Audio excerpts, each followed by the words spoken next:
Welcome to It's the Economy. India's bond market has been suffering a buyer's strike for the past 2 months, taking the 10-year bond yield to an early April high of 6.52% yesterday, 6.51 today. After the April policy, the Reserve Bank has cut repo rates by 50 basis in June, and S&P Global has upgraded India's sovereign rating to one notch above investment grade for the first time. Yet, after just a half-hour rally last Thursday following the rating upgrade, bond prices crashed once again this week. FPIs are still refusing to buy.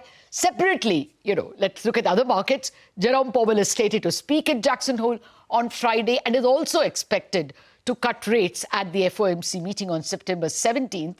To understand US and Indian bond markets, I have with me someone who specializes in global fixed income markets, founder and chief investment officer at 3R Investment Management, Neeraj Seth. Neeraj, thank you very much for dropping in here on such a wet day, coming all the way from Singapore. Thank you for dropping in. Thank you.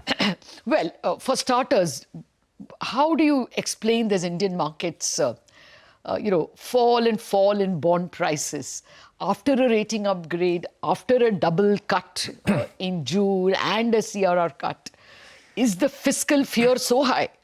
So I don't think it's a fiscal fear right now. It's a combination of, obviously, the technical backdrop driven by the domestic demand, which obviously is not as strong with all variety of reasons, and the slowdown in the FPI buying right now. I do think the FPI buying will resume.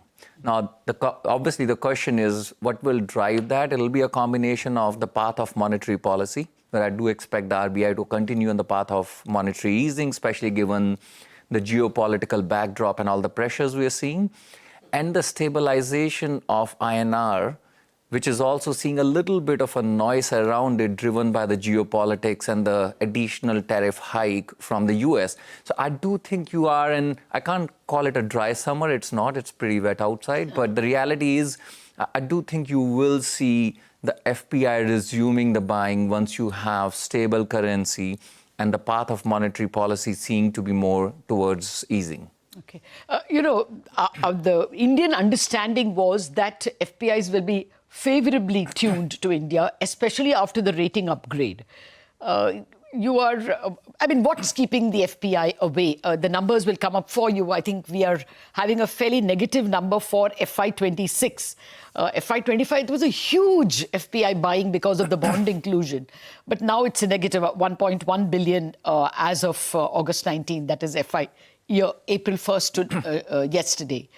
What's scaring them? Are they worried that because of the GST cuts and possible slowdown, tax revenue slowdown, there will be a fiscal bother? What's worrying them? I think the main thing is the geopolitical uncertainty and to some extent how that impacts the currency markets. Obviously, it's a currency worry. I think if you look at INR relative to what has happened to the dollar, which is weaker by almost 10% this year against the major currencies, INR is weaker against the dollar by about 1.5%.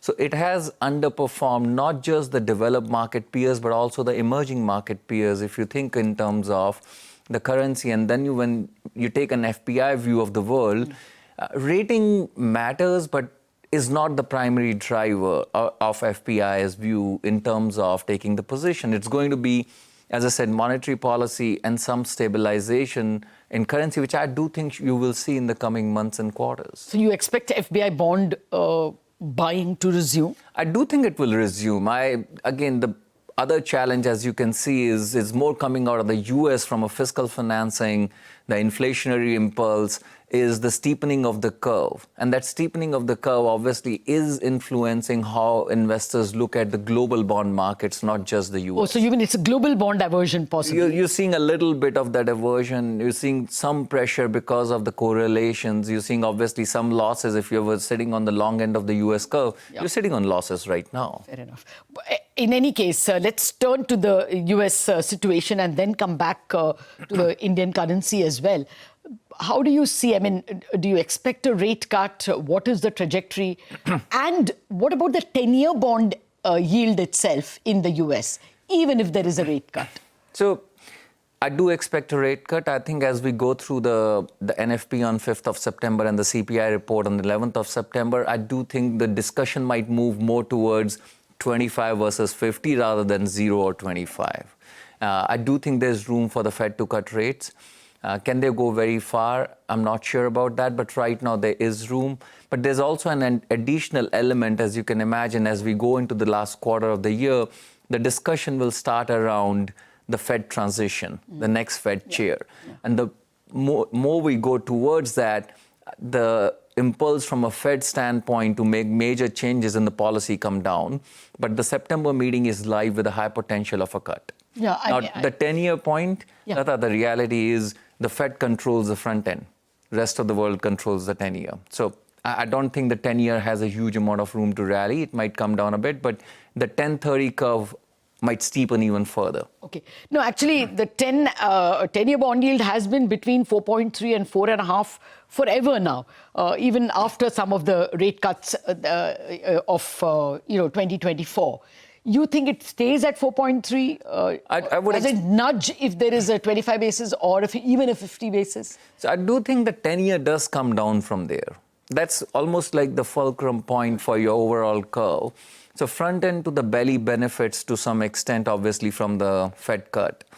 It's more the 30-year part, which I'm not sure about. And that's why I said the 10-30 might steepen further despite the rate cuts from the Fed. Okay. Fair enough. What's the expectation on the currency itself? I mean, now on the Indian currency.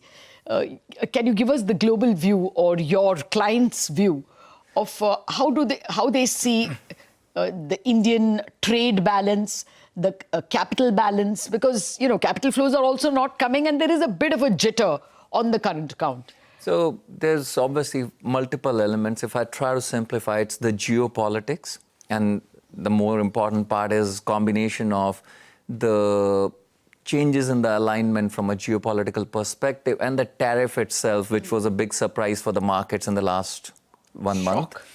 So I do think that needs to settle down, although I'm a little less convinced that we're going back to the old 6 months ago US-India relationship. So I think there's certainly a shift has happened there. And from a... So what, your base case would be 25% tariff or maybe even higher? I think it probably will be 25 in the end, but it's not going to 15, which was the original expectation, which has both the implication in terms of growth, which takes away maybe 0.25% to 0.5% growth. And it also has the impact on the labor market because it's more in the labor-intensive sectors. Now, that brings back the push or the focus from the government to support growth, where a combination of the reforms, which are good, I would say, in fact, simplification of GST is a great thing to do. But the combination of reforms as well as some fiscal push that will be required is something that markets are trying to gauge where to take the current and the capital account and overall equation from here. Oh, fair point. I know too many moving pieces. But give us an equity view as well. The Indian market, the equity indexes also have been in a range. What's the expectation that India breaks out of this range, goes back to at least the 26,000 highs? Is all the bad news in the price? I do believe in the medium to long term, the India story remains intact. It might shift a little bit in terms of which sectors benefit more. Now, one more aspect I would add, which we didn't touch on, in addition to the geopolitics, there's a huge shift happening in the labor productivity aspect from AI. Now, how does that play out for one of the big sectors in India, which is the IT services? I'm not sure that it's all positive for the IT services. So I think it's going to be more sector specific. Broad index, I do think in the medium to long term, you will break out of that 26,000 that we saw in September last year. So the outlook remains positive. But as I said, investors are trying to get their head around how to realign between the new geopolitics, new fiscal equation, and to some extent how AI plays out. Okay, and what sectors, clearly IT will not be your favorite from what you have said. Any other sectors that stand out? So I continue to like the consumer staples, consumer discretionary, financials, infrastructure, defense. So there are a number of sectors which are more domestically orientated in terms of their future outlook and hence will benefit from the combination of the consumer and the government support that you can imagine in the coming years. Okay, a final question. What's your take on how the Reserve Bank, is there elbow room for more rate cuts? This GST rate cuts, tax cuts, would mean that some prices, apparently about 10 to 11% of the CPI basket is taxed and it will come down. So there could be that impact in the second half. Plus, just before we came in, our commodities editor, Manisha Gupta, was pointing out that practically all metals are now trading lower in the Asian markets as well. So is there a further disinflation and therefore further scope for rate cuts? So I remain in the camp that RBI has more room over the next couple of years to cut rates than the market pricing or the market expectation. If I have to take a view, you probably can see another 75 to even 100 basis points of rate cuts in 2 years. But that obviously is predicated on the fact around the disinflation you touched on. And one aspect which is always has been very sensitive from an inflationary perspective is the oil price. Right? Oil price has been very well behaved in low to mid 60s. If that changes because of supply demand and some of the geopolitics, that reduces the room for RBI.